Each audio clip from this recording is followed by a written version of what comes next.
Alberto Quadros Coimbra é formado em matemática pela UFRJ, mestre em ciências da matemática pela Universidade de Nova York e doutor em engenharia elétrica pela PUC-Rio. Desde 1999, Carlos Alberto é pesquisador do Museu de Astronomia e Ciências Afins.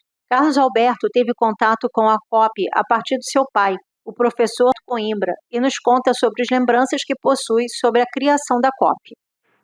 A COP, na verdade, aportou lá em casa e eu fui surpreendido. Na verdade, eu tinha 11 anos, então, quando comecei a perceber aquela movimentação diferente, mas eu tenho pouca memória assim direta de perceber de reuniões e jantares e eventualmente visitas de professores estrangeiros. Essa foi minha relação com a COP. Agora, a minha relação com meu pai começou muito antes, né? Basicamente se centrava bastante no empenho que ele tinha que a gente fizesse esporte, né? Isso sempre foi muito importante para ele. O esporte viesse junto com a educação. Então, era uma coisa que ele fazia questão. Eu acho que mesmo na COP ele tinha essa preocupação e nós morávamos na época perto do Fluminense e começamos a nadar lá. Ele, botafoguense, doente, né, que sempre foi, e mesmo assim ele acabou sendo diretor de natação do Fluminense. E eu e meu irmão nadávamos no Fluminense. Eu fiz uma carreira como nadador, fui campeão brasileiro durante, 8 anos, desde infantil até adulto, adulto com 18 anos, porque na verdade eu parei de nadar com 18 anos de idade, né? Fiz vestibular, naquela época ninguém prosseguia, éramos totalmente amadores e com 18 anos eu fiz vestibular e entrei para a faculdade, aqui para o UFRJ, para engenharia. Eu entrei aqui em 70, né? Foi o primeiro ano de faculdade, e logo em 70 eu já comecei a fazer curso no IMPA. Eu gostei muito. O fato é que os cursos do IMPA eram muito estimulantes e eu acabei gostando demais de estudar matemática e eu acabei me formando em 2 anos e larguei a engenharia e fui fazer o mestrado de matemática no IMPA. Acabei seguindo essa carreira. Eu comecei no LNCC e aí comecei. Eu fiquei até 99 e eu acabei pedindo transferência para o Museu de Astronomia, ali em São Cristóvão. E estou lá até hoje. Ana Bárbara Coimbra, seguindo a sugestão do seu avô, o professor Coimbra, se formou em Engenharia Mecânica pela UFRJ e ingressou recentemente no programa de Engenharia Mecânica da COP, onde cursa o seu mestrado. Ela nos conta um pouco sobre as lembranças que possui das histórias do avô sobre a COP. Do meu avô, em Teresópolis, ele me perguntou o que eu penso fazer quando você crescer. Hoje em dia é uma memória que eu vejo com muito carinho, isso de saber que foi o meu avô que foi a primeira pessoa a sugerir que eu fizesse engenharia. Na verdade, o Coimbra, meu pai, ele tinha esse projeto da engenharia como ciência, e não a engenharia como uma simples executora de projetos, mas que fosse capaz de desenvolver com originalidade, né? O engenheiro naquela época não pesquisava.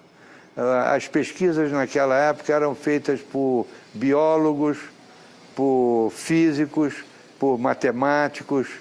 A escola de química que tudo se criou. Então, as pessoas que estavam em volta da escola de química que foram os originários do primeiro programa, né? A COP começou como algo, juntar algumas pessoas que tinham ideias parecidas, arranjar uma ou outra sala, começar a dar aulas, chamar professores de fora para colaborar, e aí se criou a primeira pós-graduação do Brasil. Eu acho que essa questão do financiamento, é que foi o grande salto, né? O Pelúcio, o BNDES, foi que os grandes impulsionadores do começo da COP. E dinheiro, eu acho que também do Banco Mundial, porque o apoio internacional sempre foi muito importante para o desenvolvimento da COP. Veio muito apoio financeiro, uma espécie de uma onda americana, né? Eu peguei surfei nessa onda e trouxe muitos professores americanos, mas para uma finalidade um pouco diferente que eles tinham em mente. Eles pensavam muito em modificar a administração da Universidade Brasileira. E nós pensávamos em fazer o ensino propriamente dito de mestrado e doutorado. E foi o que fizemos. Sempre esteve na ideia, né, da COP de você misturar diferentes conhecimentos, de criar diálogos, pontos de diálogos entre diferentes engenharias. Que eu me lembro muito dessa troca internacional, porque principalmente os professores estrangeiros, eles acabavam indo jantar lá em casa, né? O Frank Tiller, que foi professor do meu pai, onde ele fez mestrado, e outros professores que vieram depois. Me lembro particularmente dos professores russos, porque minha mãe começou a estudar russo. Eu acho que esse espírito COP é principalmente a coisa da dedicação, né? Crucial nesse espírito COP. Então, sempre me pareceu que meu pai dava muita importância a isso, né? Dedicação. Eu acho que sem isso, eu acho que não teria havido COP. E eu acho que todos os professores nesses primórdios da fundação da COP eram muito dedicados, né? Eles se imbuíram dessa missão, né? de criar essa pós-graduação brasileira. Primeira pós-graduação institucional da América Latina, né?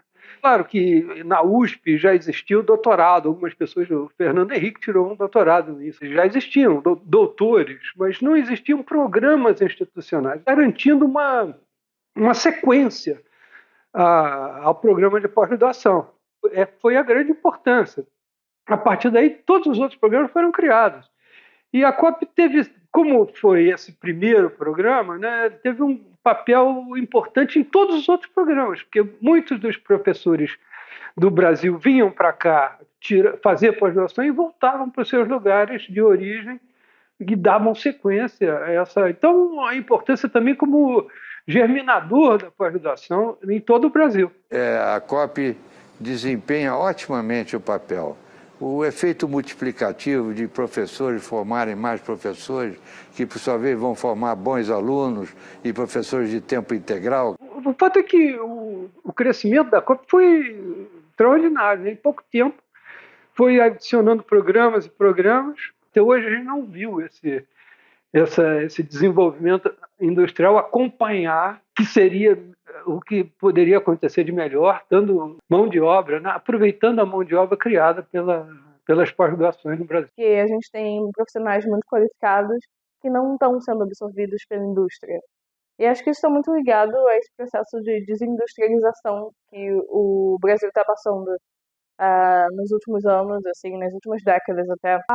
Qual o sentido da pesquisa em engenharia hoje em dia se você não tem a indústria para aplicar esses conhecimentos?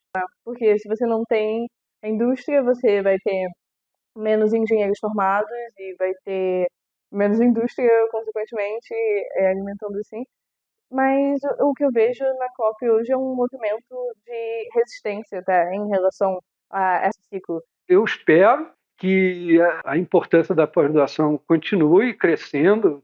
Essa mentalidade desenvolvimentista talvez seja ultrapassada, mas o fato é que o desenvolvimento industrial também a gente não pode abrir mão. Então, a grande esperança é que a economia brasileira possa usufruir e empregar e valorizar a mão de obra criada pela COP. E sobre o que eu vejo para o futuro da COP, tem muito potencial e muitas linhas de pesquisas novas que, na verdade, sempre estiveram lá. Acho que a COP sempre esteve ligada a essas pesquisas de preservação do meio ambiente, também de inovação, porque eu sinto que toda a inovação do Brasil não vem necessariamente da indústria em si, são aqui vem muito mais de centros de pesquisas das universidades, como a COP mesmo.